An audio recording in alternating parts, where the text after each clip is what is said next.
Good morning, everyone. The time is now 09:30 hours. We'll call the June 13th, 2023 meeting to order. Please stand for the pledge.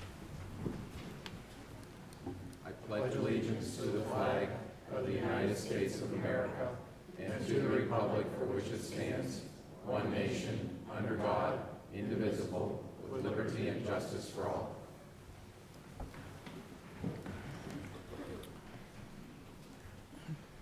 Chief Mook, you are first up for the promotions. Thank you.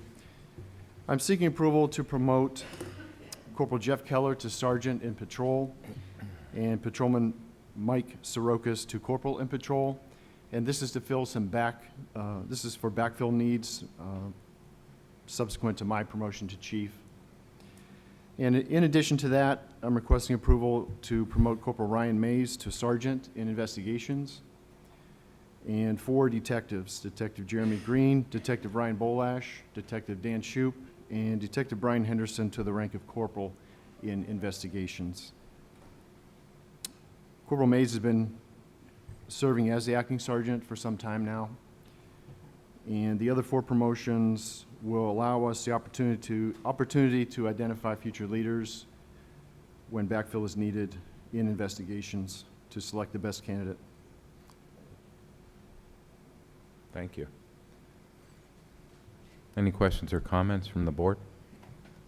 Mr. Chairman, Yes, go ahead. I would just like to say congratulations to all of those that are being promoted today. I know that a rigorous process has undergone, and we are under Chief Mook's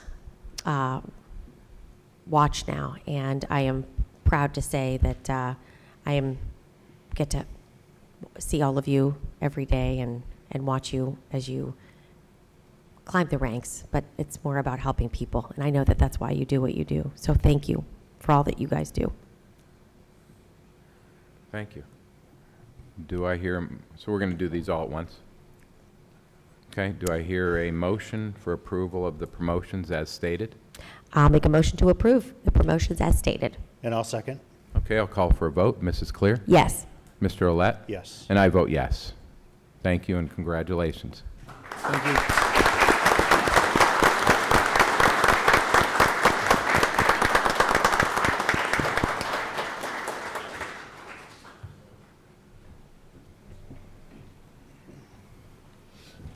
Congratulations.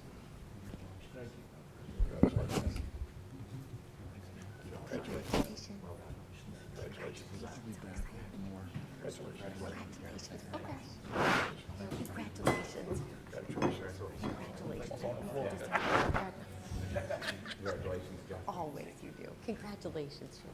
Congratulations, Keller. You can either stick around for the next hour and a half, or you can go out in the lobby. I know what I would do. Congratulations. Thank you.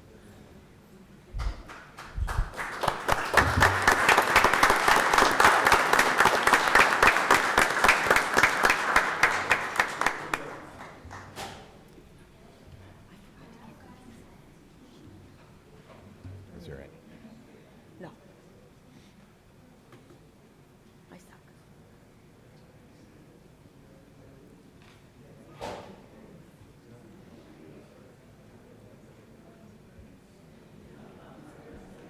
You're right, you're right.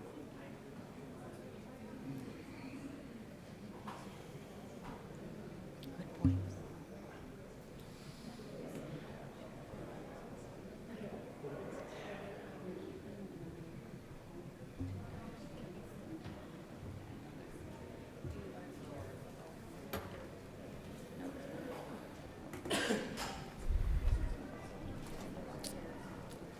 Okay, next up is public comment on agenda items other than development or rezoning. Is there anyone that would like to make public comment on any of the agenda items? Hearing none, we'll move on to approval of the minutes from our May 23rd, 2023 regular meeting. Make a motion to approve. I'll second. Mrs. Clear? Yes. Mr. Olet? Yes. I vote yes. Approval of the bills. There is a batch of bills that need to be approved. Make a motion for that. And I will second. Okay, thank you. Mrs. Clear? Yes. Mr. Olet? Yes. And I vote yes. Number 7 on our agenda is public hearing on subdivision and land development plans. We have a land development plan for BJ's Restaurant and Brew House. This be Matt or Rob? Would be me today. Mr. Waldinger. Yes, thank you.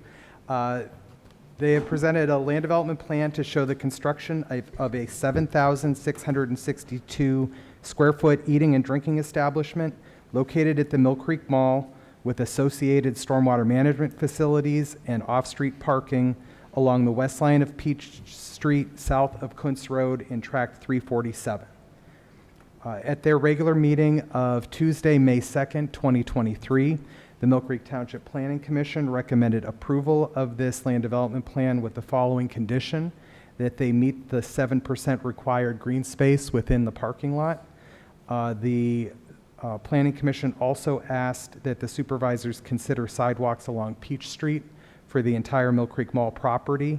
If I could comment on both of those, the developer has met the condition, and they do have more than 7% of the required green space.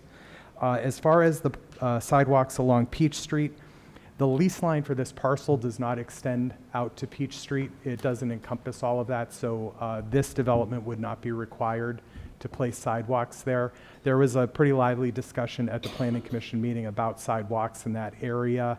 I think the issue would be with the bridge that's immediately to the north of where this development in Sonic would be. There's no way for those sidewalks to continue north of that right now because of the bridge is right at the road curb line. So I think the Planning Commission landed on they would ask that the board have discussions with PennDOT in the future about whether sidewalks could be extended on that west side of Peach Street if the bridge was ever worked on or replaced. Are there sidewalks on the, I guess it would be the south side of the proposed development along the entrance? There are no sidewalks on the entrance. There's nothing entrance to the internal mall. there. Correct. Well, I'm sorry. Oh no, you're right. Not on that side either. And that wasn't brought up No. at No. the meeting? Any questions or comments from the board on that? None here. Okay. Well, we can open the hearing, and is there anyone here to speak on behalf of this land development plan? Yes. A copy of basically the presentation that we gave to the Planning Commission. Okay. Thank you.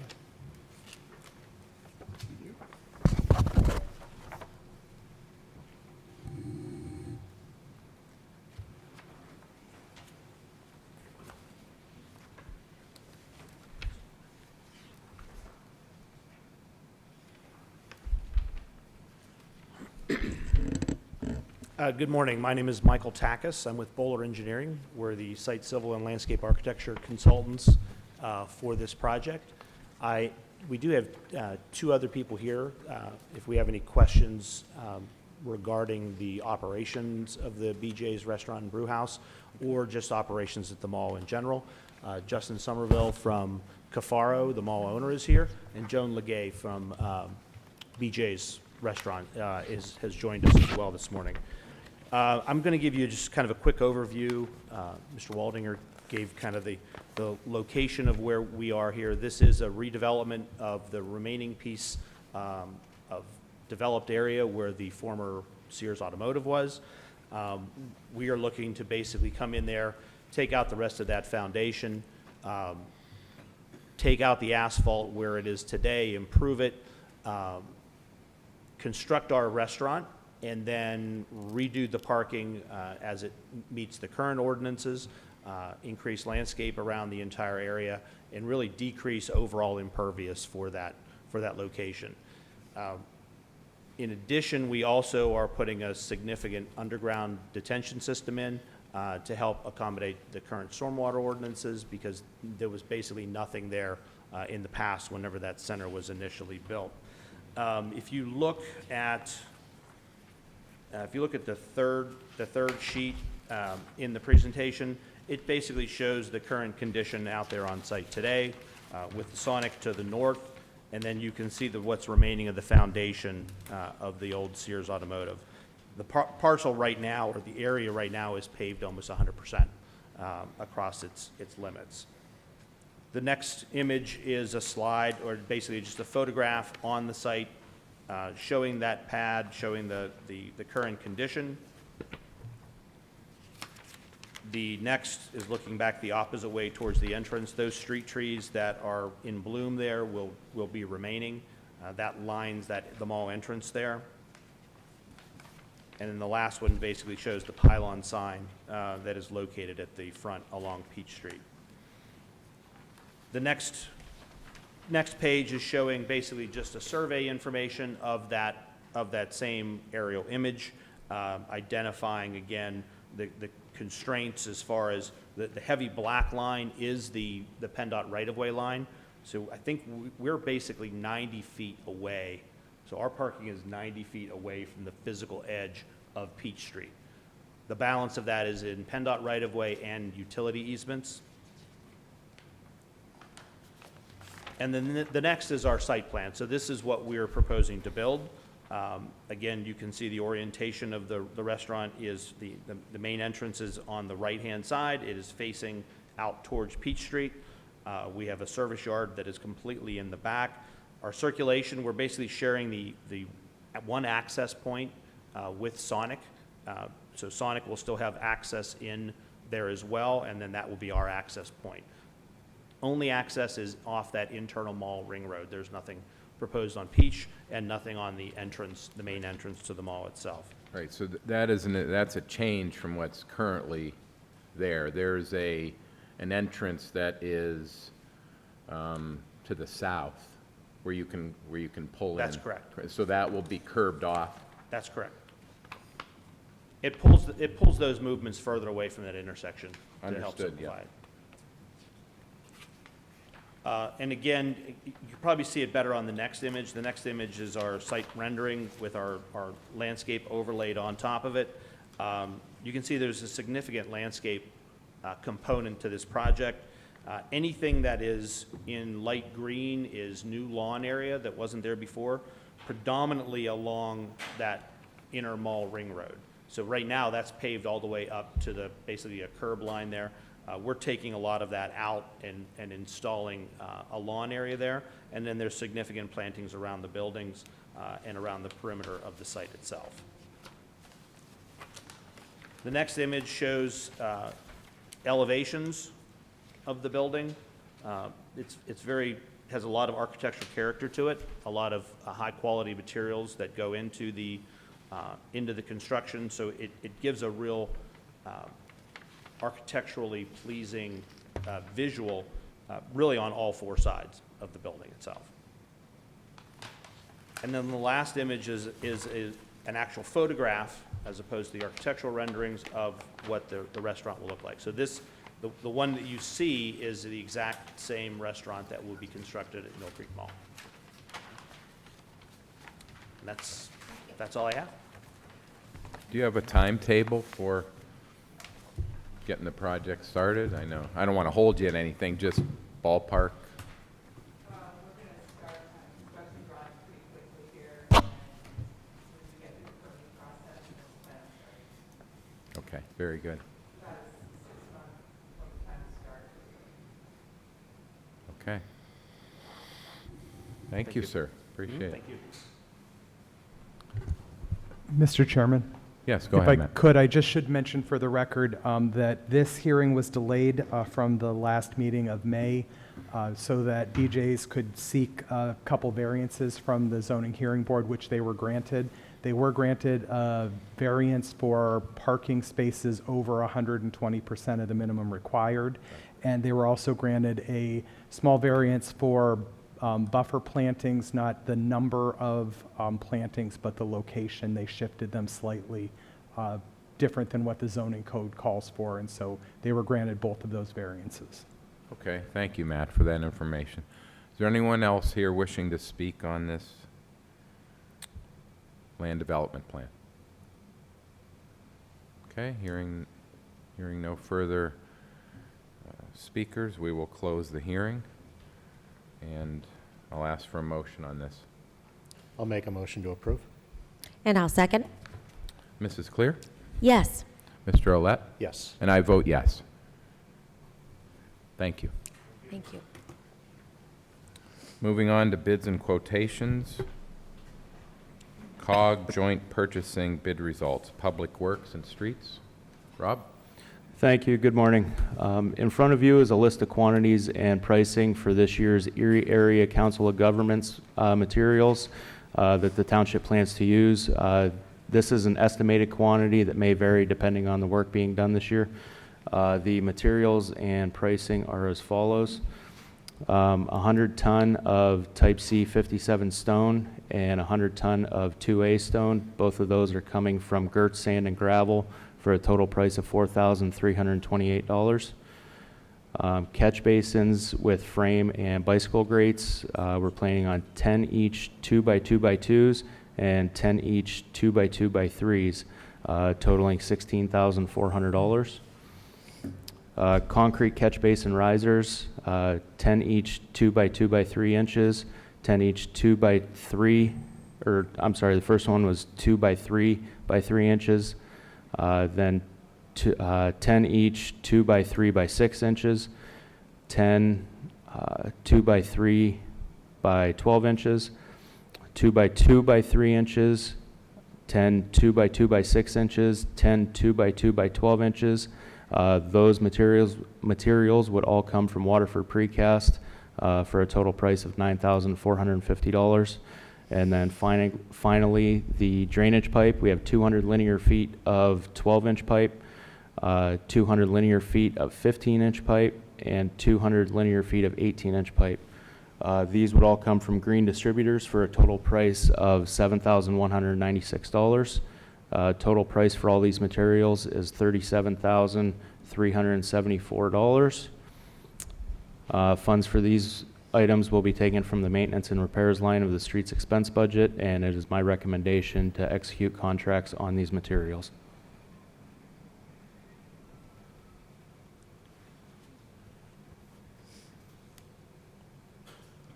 Okay. Rob, for the risers, you said the increments here, that they're all in feet, right? I believe there is a typo on this sheet. They are listed as in feet. Like the top riser there, the 2x3x3 inches, that should be a 2 foot by 3 foot by 3 inch riser. Okay. The last number there should be in inches. Should be inches. Okay. Yes. I just wanted to double check because it says feet on our sheet. Okay, very good. Any questions or comments? Okay, do I hear a motion to approve? So moved. Second? Mrs. Clear? Yes. Mr. Olet? Yes. I vote yes. We have an appraisal services agreement. Mr. Waldinger. Thank you. In order to implement one of the safety recommendations of the Routes 505 and 97 study, some additional property along the south side of Old Glenwood Park Avenue is necessary to expand the road right-of-way for a turnaround. Attached is a letter of engagement from San Martino, Stout, and Lopresti for an appraisal of the property with a total fee of $3,250. An appraisal is required for the township to purchase the necessary parcel from the property owner. The project is scheduled to be completed during this paving season, so I recommend approval of this letter of engagement. Matt, maybe if you could just touch base real quick on what exactly The project. we're going to be doing down there. Yep. So this would be the conversion of a section of Old Glenwood Park Avenue to one-way operation heading westbound from Route 505. It would only be for about 750 feet until you get to the first house that is east of Home Road on Old Glenwood Park Avenue. So in order for those persons to access the homes in that area, they would need to be able to travel eastbound. So they could do so until after the last house. We would seek this piece of property so that we could build a turnaround for anybody heading that direction. And then people that are heading westbound could continue to head westbound away from 505. The reason for that is to eliminate cars coming out right at the same intersection where Young Road does. There's a lot of conflicts there, a lot of angle crashes, and many more near misses. And so that will eliminate one of those more hazardous traffic movements in that intersection. Right, and they're kind of an extensive study is underway there. We've had some working sessions nearby, and that's a lot of, obviously, is PennDOT controlled with the 505 and Perry Highway. Yes, the final recommendation of the study was that we would work with PennDOT to have them install a roundabout at that intersection at some point, but that is obviously a long way away and requires a lot of funding. And so they gave short-term safety recommendations that could be done to the intersection to help in the interim. One of those was trimming a lot of the bushes just north of the intersection near Padden's Paints, and that occurred last year, has really increased the sight distance there. And this would be another one of the major recommendations to eliminate that dangerous traffic movement in the intersection. Very good, thank you, Matt. Okay, is there a motion to approve the service agreement with San Martino, Stout, and Lopresti? So moved. Second? Mrs. Clear? Yes. Mr. Olet? Yes. I vote yes. Garage 1 ceiling insulation. Rob? The Building Maintenance Department is seeking approval to have the ceiling of the air compressor room in Garage 1 spray foam insulated to prevent the area from condensating and damaging equipment and tools. Quotes were received as follows. Green Insulation Services, LLC, $1,800. Bauer Specialty, $2,383, and Erie Spray Foam was contacted but never returned a call or provided a quote. Funds will be taken from the skid steer reserve line of the building maintenance capital budget, leaving a balance of $37,350. It is my recommendation to contract this work to Green Insulation Services, LLC, for a price of $1,800. Thank you, Rob. Is there a motion to approve? So moved. Second? Mrs. Clear? Yes. Mr. Olet? Yes. I vote yes. Camera truck software system. Rob? The Sewer Department is seeking approval to purchase 2 new IT pipe software systems, one for our old camera truck and one for the new truck that has an estimated delivery date of 6/21/23. This software will allow the township to sync our 3 inspection trucks and mainstream all information with our new server and our future asset management software. Total cost from IT pipes is $25,500 plus a $10,500 annual subscription per truck. Funds for this will be taken from the new server reserve line of the sanitary sewer capital budget, leaving a balance of $6,238. It is my recommendation to purchase these 2 systems from IT pipes. Okay. Is there a motion to approve the truck software systems for the sewer department? So moved. Second? Mrs. Clear? Yes. Mr. Olet? Yes. I vote yes. Number 9 on our agenda is ordinance 2023-5, an ordinance adding Chapter 40, Article 9 to the Millcreek Township Code to regulate the use and sale of consumer fireworks and display fireworks within the township. Mr. Shaw? Yes, before you is, as you indicated, ordinance 2023-5.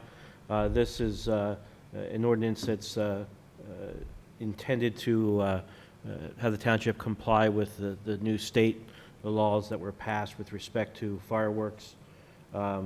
It's the recommendation or the ordinance contains that a restriction for consumer fireworks between 10 p.m. Or between 10 a.m. and 10 p.m. except for certain days, July 2nd, 3rd, 4th, and December 31. They could go until 1 a.m. The ordinance also provides for penalties for violating the ordinance. And at this point, it's been advertised, and the recommendation would be to approve the ordinance. Okay, thank you, Mr. Shaw. Any questions or comments on this? And do I hear a motion regarding the ordinance? Mr. Chairman, Go ahead. After looking at some of the requirements with the fireworks ordinance, I think that there are some concerns about, number one, the time in which fireworks can be displayed. 1 a.m. seems a little late. And also the amount of distance between homes that are nearby does not seem to be sufficient. So I would like to make a motion to table this ordinance and maybe take another look at it so that we can possibly tighten. Oh.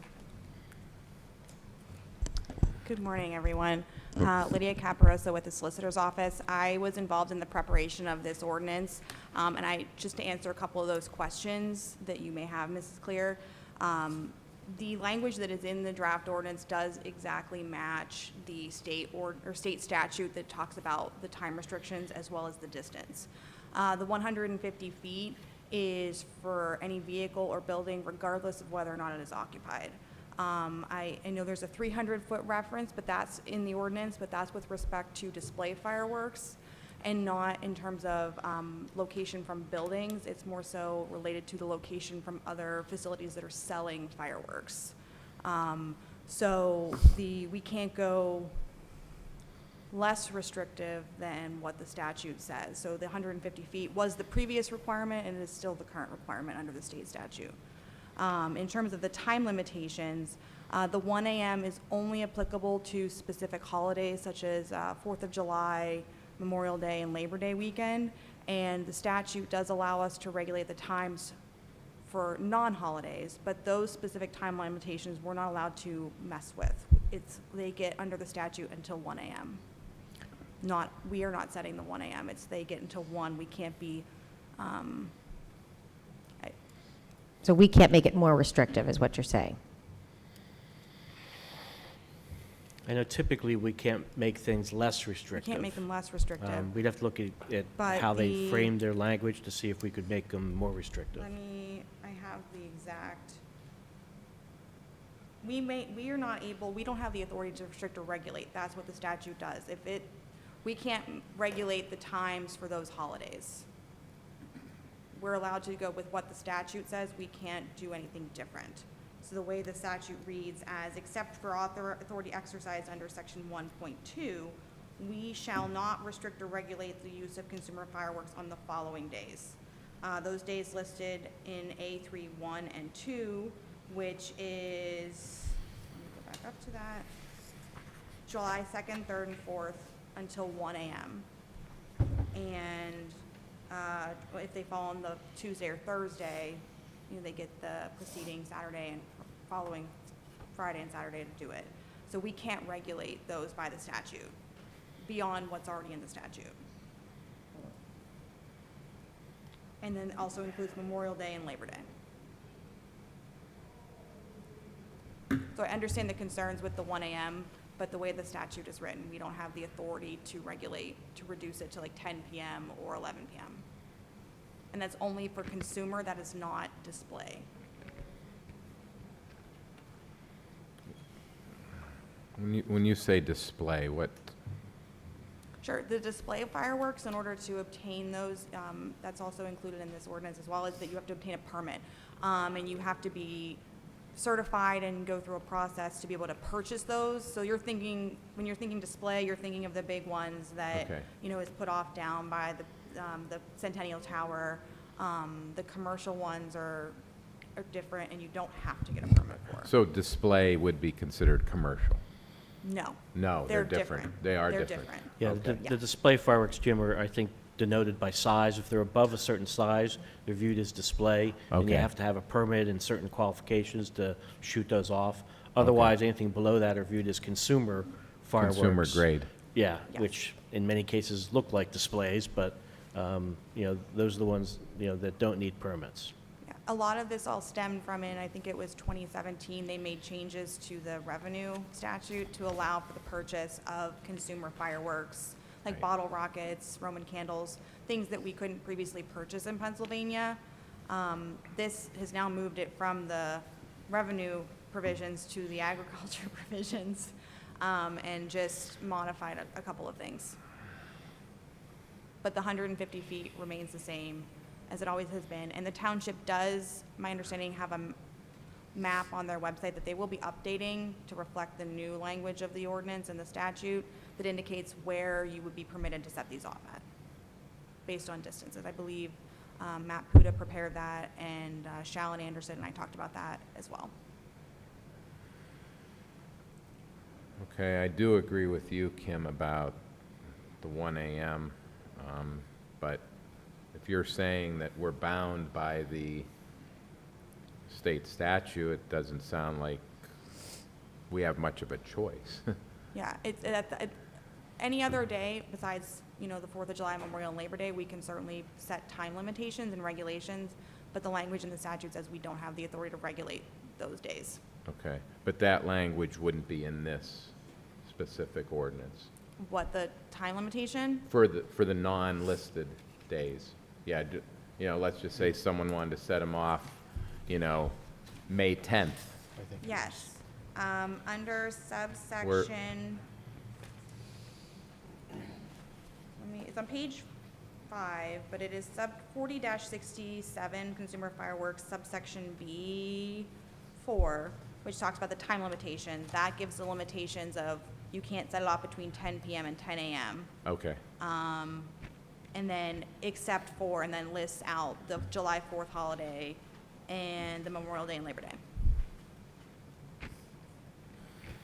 I think my other concern, is, when you have a lot size, let's just say about a fourth of an acre being between, 70 to 120 by 120 feet, does that allow 150 feet between the homes, especially when we're, looking at the Lakewood area where they're on about an eighth of an acre, smaller than that. And that's what the map that the township already has from the 2017 shows, like in red circles, what the distance is and where you would be able to set those off. So it's, it's pretty limited. So most of the township, you can't be Okay. setting these off in, okay. because there's not enough space. Even the between Roman buildings. candles and, even like Roman candles and things like that? If they Or- fall into the definition of consumer fireworks, Okay. then they're not permitted. So like the novelties are not regulated, so like sparklers and. Yes, I did read that The ground in the ones, those definitions. aren't regulated, but anything that goes up into the air is what the consumer fireworks would be considered. It's like bottle Okay. rockets. And where does one find this map? It is on the township's website. I don't know the specific page that it would fall under because you do need to obtain a fireworks permit. So it would be with that. So you can search on the website for, fireworks. As I said, there will be an update to the map to include the 2022, this ordinance language in terms of the restrictions and locations. But the 150 feet is not changing. Okay. If I could add, we can ask Sam Peterson, the communications coordinator, if he can maybe put something on the front page with a link directly to the fireworks map, especially with the holiday approaching. Okay. Thank you. Okay. Chief, I didn't know if you had any other input. I know we probably get 1 or 2 calls about fireworks, don't we? We are overwhelmed with fireworks calls, and enforcing it's difficult because of the sheer volume of people doing this. So I'd like to see an education campaign. If Sam could help with that, that'd be great, to get the message out to the public, to hopefully curb some of the calls we get about this sort of thing. And it also will be helpful too. Some of the penalties are fairly severe. If you're utilizing display fireworks without a permit, and consumer permit fireworks as well, in violation, so. I know that it's difficult to find the home of the fireworks as well that are being put off. I've been told by some of the police officers that, you can see it go up in the air, but to know where it came from is is difficult. And unless they're doing many in a row, and that doesn't always happen, it can be, it's very difficult for police officers to find the place where they're being put off. So I know it seems like, well, just follow the sound, but it's not quite that easy. Okay, any other discussion on this? No, but I will make, whoa, sorry. I will make I'll make a time to sit down with Sam, and maybe we can put together some kind of an education campaign, as Chief Mook noted, and maybe we can get together with you, Chief Mook, to get that out there. Sounds Thank good. you. Okay, I believe you initially made a motion to table this. Do we want I don't think a motion was made, as Oh, I okay. recall. I think Ms. Clear then had some Okay, questions, and then I think okay. it led to the discussion. Okay, is there a motion on this ordinance?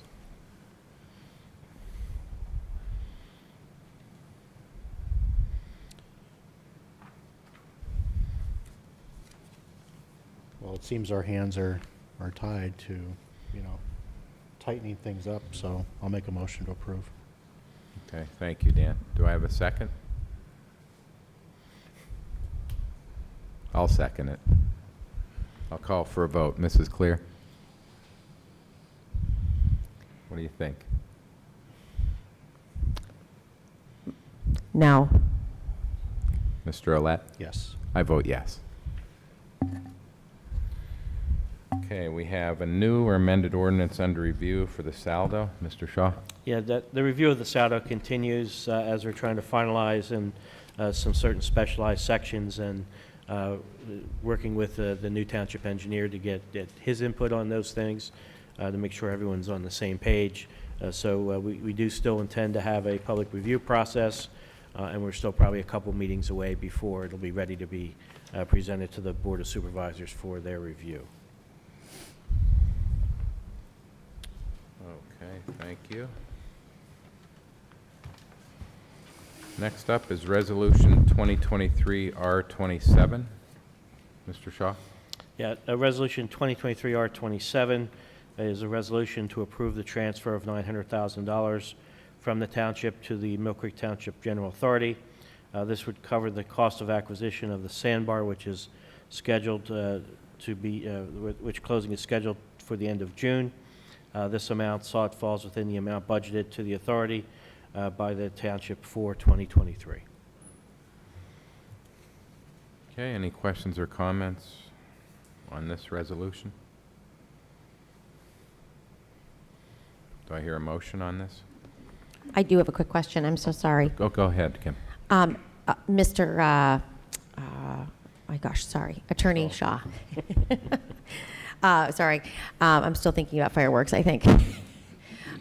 Quick question for you. Is this to take care of the purchases that will be occurring on June 15th and June 28th, I believe? The June 15 funds were already authorized at the last meeting. This would be for closing for the sandbar, which is at the end of this month. Okay, so this one is just in particular for the sandbar, just so that I have clarification. Okay, thank you very much. Then I'll make a motion to approve. I'll second.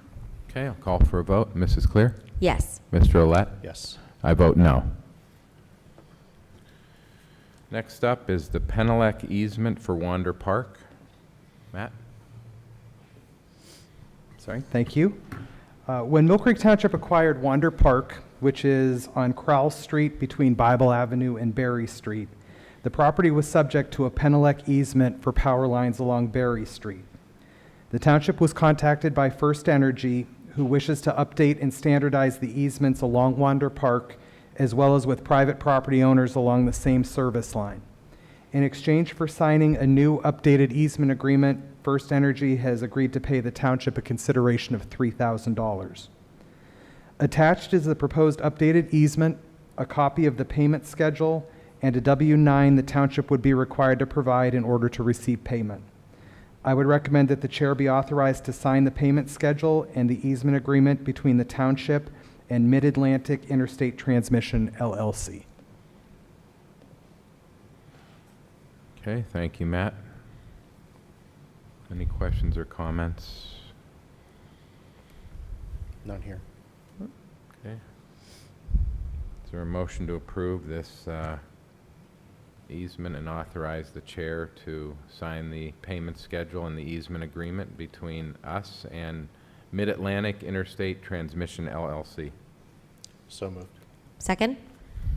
Mrs. Clear? Yes. Mr. Olet? Yes. I vote yes. Number 13 on our agenda, we have a law enforcement training access agreement. Mr. Shaw? Yes, the Millcreek Township Police Department would like to use the Bel Air or for non-destructive training exercises. And this agreement with the General Authority would allow the department access to the facility for such training. It covers things like insurance issues and access issues and so forth. This matter actually will be before the authority at this afternoon's meeting. The recommendation would be to approve the agreement to enable the police department to use that building for various training exercises. Okay, thank you. Is there a motion on this? I'll Make make a a- motion to approve. And I'll second. Mrs. Clear? Yes. Mr. Olet? Yes. I vote yes. Erie Water Works Geographic Information System Database Release Agreement. Mr. Shaw? Yes, the Department of Planning and Development is interested in obtaining the GIS data relating to the locations of water lines and facilities within Millcreek Township that is being held and is gathered by Erie Water Works in order to assist in future planning and engineering projects. This type of information, however, is viewed as confidential and has been identified as needing protection from disclosure due to security reasons. In fact, the PUC has a particular process that it outlines for utilities that need to follow in order to protect this type of information from getting out, frankly, to the general public. As a result, while Erie Water Works is willing to share the data, they have requested that Millcreek execute this release agreement and comply with the terms and conditions. We have reviewed the document and recommend that the board approve and execute this agreement. There are certain restrictions on how the township can use and disclose this information. If the information has to go to a third party, for instance, for an engineer and so forth, there are limitations that they then have to comply with and things like that to ensure the security of the water system. Okay, thank you, Mark. Any questions or comments on this release agreement with Erie Water Works? Mr. Chairman? Go ahead, Kim. Just so that the general public knows, I actually learned a little bit about this last year. I was asked to go into a chemistry class and talk about where our water came from. And I talked with Mark Wells, who works in our Public Works Department, and he explained to me just how closely guarded the water system is throughout the nation. Because if we release where water is or where it flows to or from, it could be contaminated in some way purposefully and then cause harm to many people. But I thought that was interesting. So this is actually very important that we do this. Okay, Fun fact for the day. very good. Okay, So I'll make a motion to approve. And I'll second. okay. Mrs. Clear? Yes. Mr. Olet? Yes. I vote yes. Financial security reduction request. Matt? Thank you. This is for Whispering Woods Phase 7C. The developer of that section is Renaud Peck Real Estate, and they're requesting a reduction in their financial security for the pavement for Mystic Ridge. The township accepted that final section of Mystic Ridge at the May 23rd, 2023 meeting, as all required improvements have been completed. The current financial security remaining for this pavement was $28,675.20, and we also hold a 10% contingency. That is a total of $31,542.72. So it is the recommendation to reduce the financial security from $149,370.10 to $117,827.38. That is for Erie Bank Letter of Credit number 1640. Thank you, Matt. Is there a motion to approve this as presented? Make a motion to approve. I'll second. Mrs. Clear? Yes. Mr. Olet? Yes. I vote yes. We have a sidewalk deferral request. Matt? Thank you. This is a request for a sidewalk deferral agreement for 5029 Conrad Road. The person that owns that lot is building a single-family dwelling, and they are proposing to defer the construction of their sidewalk. There are currently no sidewalks located in the area, so it is the recommendation of the Zoning and Development Office to approve the sidewalk deferral as there are no sidewalks adjacent to the property. No plans at this time to install sidewalks in the area. The owner of the property has signed the township standard agreement for a sidewalk deferral. Do I hear a motion on this sidewalk deferral request? So moved. Second? Mrs. Clear? Yes. Mr. Olet? Yes. I vote yes. Stormwater Management Maintenance Agreement and Management Plan for Dollar General. Go ahead, Matt. Yes. Attached is the executed stormwater management maintenance agreement for the land development plan for Dollar General that is located on West 38th Street, just east of Pacific Avenue. The developer is Westminster Development LLC. GPI, Greenman Peterson Incorporated, the township's contracted third-party reviewing engineer, has reviewed the plan for consistency with the township's stormwater management ordinance. There is a letter attached with the packet from GPI stating that the document complies with the substantive requirements of the ordinance. So it would be our recommendation to accept the stormwater management plan for Dollar General on 38th Street and to approve the agreement as submitted. Okay, thank you. Any questions or comments on this? Make a motion to approve. I'll second? Mrs. Clear? Yes. Mr. Olet? Yes. I vote yes. Number 18, communications, treasurer communications, employee benefit carrier changes. Mark? Yes, our current carrier for our accident, life, accident, and long-term disability insurance, Hartford, was seeking a 26% increase in the premium. That was unacceptable. So our broker, Hub International, took that package of business out to market. They received bids from Mutual of Omaha, the Standard, and a carrier that's primarily involved with stop loss, Symetra. And each of those came in below the projected increase by Hartford. Upon further review, we were able to get Mutual of Omaha down to matching the standard bid.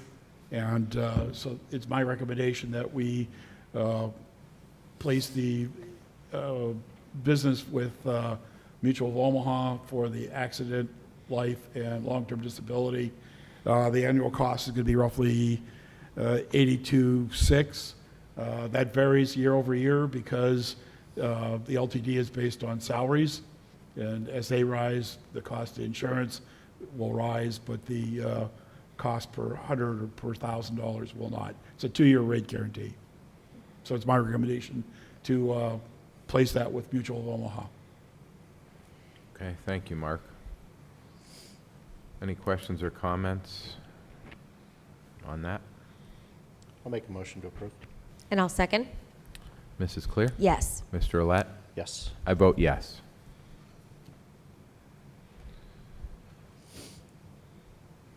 Next up, looks like we have a resignation in our code department. Matt? Yes, thank you. Krista Arnold has resigned her position of Chief Code Enforcement Officer for the township to pursue a new opportunity as the Director of Operations for the Erie County Land Bank. Krista has been a stellar employee, manager, and friend, and will be deeply missed by all. While we are sad to see her leave Millcreek, we wish her well in her new endeavor and know that she will be wildly successful wherever she goes. Krista still has a number of open code violation cases that could proceed to the district magistrate. I would like to recommend the board enter into an agreement with Krista to return on an as-needed hourly basis if required to settle open cases. The agreement would provide compensation to Krista at her currently hourly rate of $27.07. There is also a letter attached from HR outlining that agreement and stating that there would be no benefits or any other, anything else attached other than the hourly rate. Okay, thank you, Matt. Any questions or comments on this per diem We're just voting on the per diem agreement. Yes, correct. Congratulations to Krista on her new position. We're so happy for her, although sad to see her go. Yeah, for sure. Sorry, go ahead. I'm sorry. I'll Mr. make a Owen. motion to approve. And I will second. Mrs. Clear? Yes. Mr. Olet? Yes. I vote yes. Sticking with the code department, we have a promotion request. Matt, you want to handle that too? Sure. I'd be happy to. Yes. With the departure of Krista, that does leave an open position of Chief Code Enforcement Officer in the Code Enforcement Office. I would like to recommend Shalyn Anderson be promoted to that position of Chief Code Enforcement Officer. Shalyn's salary in that position would be $56,302.69. She would continue to receive additional payment for her quality control work that she does for the fire departments and for her emergency management duties as long as she performs those. Her start date would be today if approved. She has worked for the township since January 2nd, 2020. She started her career in the Code Enforcement Office as a clerk, was recently promoted within the last year to a Code Enforcement Officer, and we would be happy to have Shalyn take over the reins of that office. Okay, thank you, Matt. Do I hear a motion to approve the promotion of Shalyn Anderson to Chief Code Enforcement Officer? So moved. And I'll second. Mrs. Clear? Yes. Mr. Olet? Yes. I vote yes. And congratulations to Shalyn Anderson on the promotion. I know she will do a fantastic job in that role. We're happy to have her. For sure. Okay, next up, we have a transfer request for dispatch.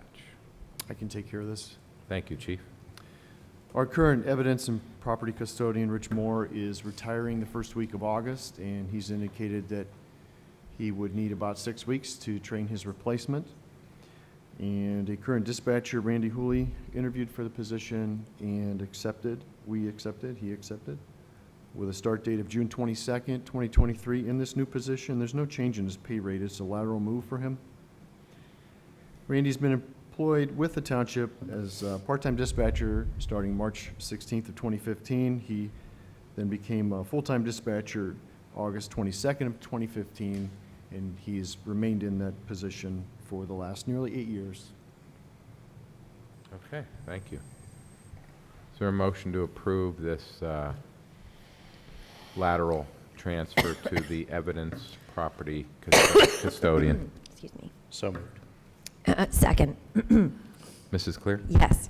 Mr. Olet? Yes. I vote yes.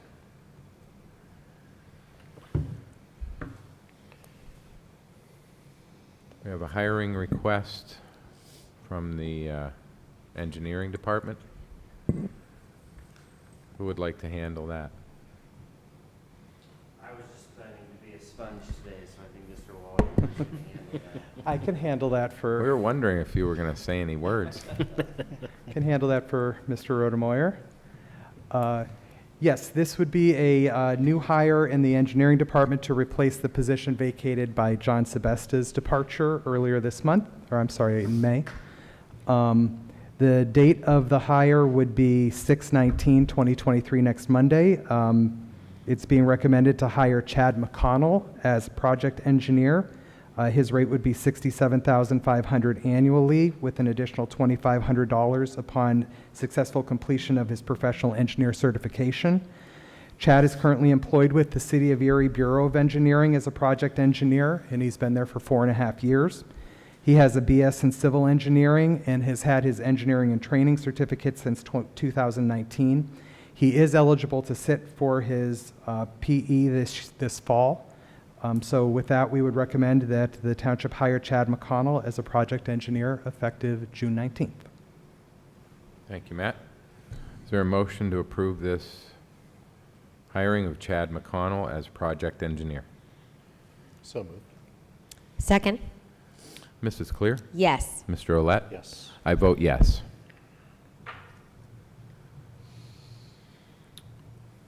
We have a new hire request at Millfair. Yes. Jesse? Thank you.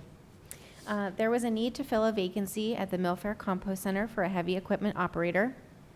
Our candidate, John Berger, has experience working in the composting field. He has already worked at the Millfair Compost Center on the Fairview side on the weekends for 4 years. He is skilled with our Wildcat screener and our high lift loaders. John also has his CDL license and retired from PennDOT after being employed there for 33 years. So it is my recommendation that we hire John Berger at the established $18 per hour rate starting yesterday, June 12th, 2023. So this is a retroactive hire. Okay, thank you, Jesse. Is there a motion to approve this new hire? So moved? I'll second. Mrs. Clear? Yes. Mr. Olet? Yes. And I vote yes. Next up, Ashley, who's been patiently waiting Thank you. for this. Yes. Go ahead. Yes, before you are a list of employees that are actually 5 lifeguards that we'd like to hire for the summer season at Parks and Recreation. Their positions are essential to ensuring the safety of pool patrons throughout the summer season. Their wages are set in line with the approved pay scale or are accounted for in the Parks and Recreation operational budget. Additionally, there are some rate changes listed as well, as there's been some shifts in supervisory positions at some of the programs. So those rates are also in line with the approved part-time wage scale that's been set by the township previously. So it is my recommendation to approve the hiring of the 5 listed lifeguards and the appropriate rate changes for the listed employees. Okay, thank you, Ashley. Is there a motion to approve as requested? So moved? I'll second. Mrs. Clear? Yes. Mr. Olet? Yes. And I vote yes. Thank you. Thank you, Ashley. Ms. Marsteller, how did the first day go of our summer session yesterday?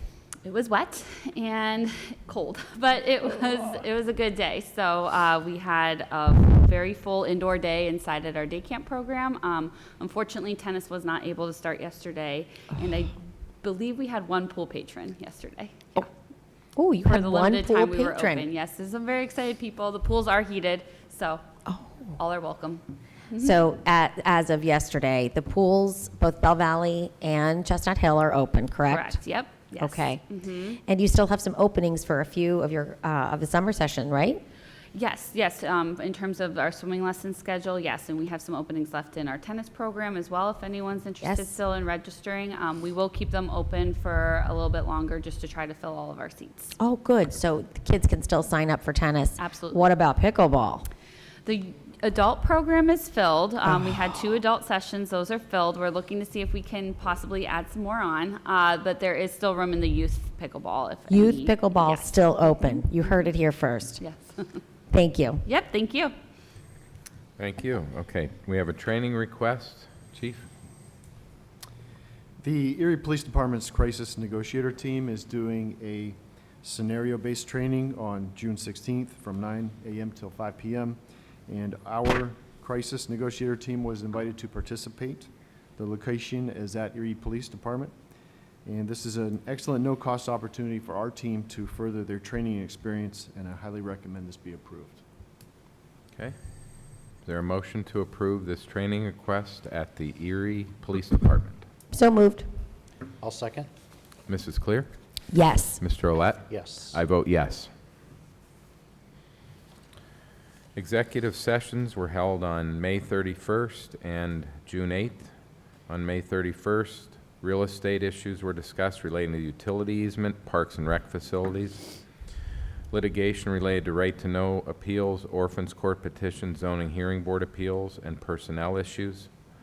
On June 8th, real estate related to utility easement, parks and rec facilities, and right-of-way expansion, litigation related to code enforcement, right-to-know appeals, orphans court petition, zoning hearing board appeals, and personnel.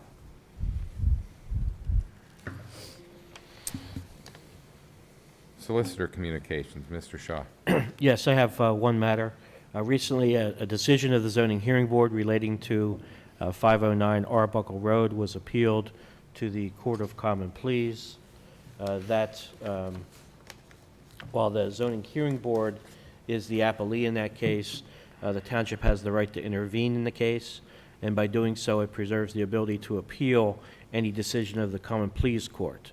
So at this time, we would recommend that the board approve the township filing an intervention in that case. Okay. Any questions or comments on that? Is there a motion to approve the authorization to intervene in this case? I'll make a motion. Okay. Do I hear a second?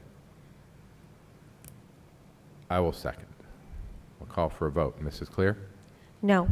Mr. Olet? Yes. And I vote yes. Okay, citizens to be heard. Any citizens wish to be heard?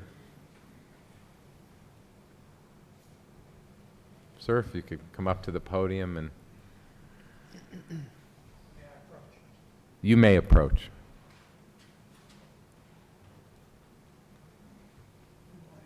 Morning. Hello. Thank you. Oh, no problem.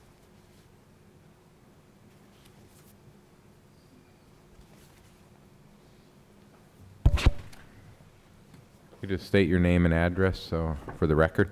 Sure thing. Good morning, ladies and gentlemen. My name's Dave Condy. I reside at 2647 Kimberly Drive. I handed a packet to you folks in regards to what I'm going to be commenting about. I would have been here sooner, but unfortunately, some private matters kept me from attending the last several supervisors meetings. I bring up the issue that's been an ongoing issue for several years. Storm ditch in our area, one that borders my property. The other one actually is across the street. And my neighbors that I just found out in the past week that they also have filed a complaint with the streets department regarding the storm ditch in their area. If you look at the packet, there is an email that I originally was going to send to Supervisor Bach, but after talking with several residents of the area, they suggested I come to the meeting, so therefore I am here. If we refer to that email, it discusses the storm ditch, the history that I've had with it. I've resided at that address for 13 years. Over the years, there have been continued deterioration of the ditch. Also, the same across the street as far as road safety, erosion of property, erosion of the what little bit of property there is between the ditch and the road. I comment as far as what I term as the southern and northern ditch sections. As far as the northern ditch is concerned, there is erosion, not to the severity that you're going to find on the southern ditch. As far as the northern ditch is concerned, I was told last year that as far as tubing that is concerned, could not be justified. Not that it could not be done, but that it could not just be justified. As far as the southern ditch is concerned, there is much more probably time-consuming, concerning issues with that ditch. The pictures that I included, and again, I apologize that they date back to April, but of course, without the rain that we've lacked for the last 3 or 4 weeks, it would have not been beneficial anyway. But if you look at the pictures, the first set of pictures, which is of the southern ditch, you will see it rained on April 22nd significantly, and you can see where there is flooding that takes place on the property. Part of the property and the ditch are actually even with each other. So even though the ditch may be running water away from the development, there is flooding that is taking place on the property. The next set of pictures is from April 23rd, which would be the following day, in which there was no rain. But again, you can see the level of the issue. Then the following pictures are of the northern ditch, which was also taken, I believe, on the 23rd of April. And again, you can see where that area, there is some erosion. Like, for example, there's like almost a development of a little stream that goes into the ditch. And that area in particular, as far as the northern ditch is concerned, is a lot more even with the road, so therefore tubing could be a possibility. I know in talking with people who reside in the area, us and the people across the street are the only people in the entire area that for some reason, I don't know how many years ago, the township decided not to do anything as far as those areas were concerned in storm ditch. I know that the township talks about a right-of-way, which is approximately, goes about 25 feet onto the property. I know that I try to maintain the ditch as best as I can, especially this time of year, which would be, you know, cutting it and trimming it and things of that sort. But I have to say that I question how well the township has held its end of the bargain as far as maintaining is concerned. I have heard people say, well, we'll keep an eye on the ditch. What exactly does that mean? I've had cars drive into the ditch in the wintertime. I've had cars drive into the ditch during this time of year. Again, if you look at the situation, I do wonder how much of a road hazard it is becoming. I am more than happy and open to listening to anybody, meet with anybody, come with a compromise to see if we can resolve what I feel is going to be an ongoing problem now and in the future. It's going to be an ongoing problem. I don't see where it's going to improve. If anything, it's going to get worse. So I just wanted to make those comments. I don't know if anybody has any questions. My contact information is in the packet. Like I said, I'm more than welcome to meet with anybody. Okay, thank you. Does anyone have any questions for Mr. Condi? No. Okay. Thank you for your Thank you very presentation. much, folks. Thank you, sir.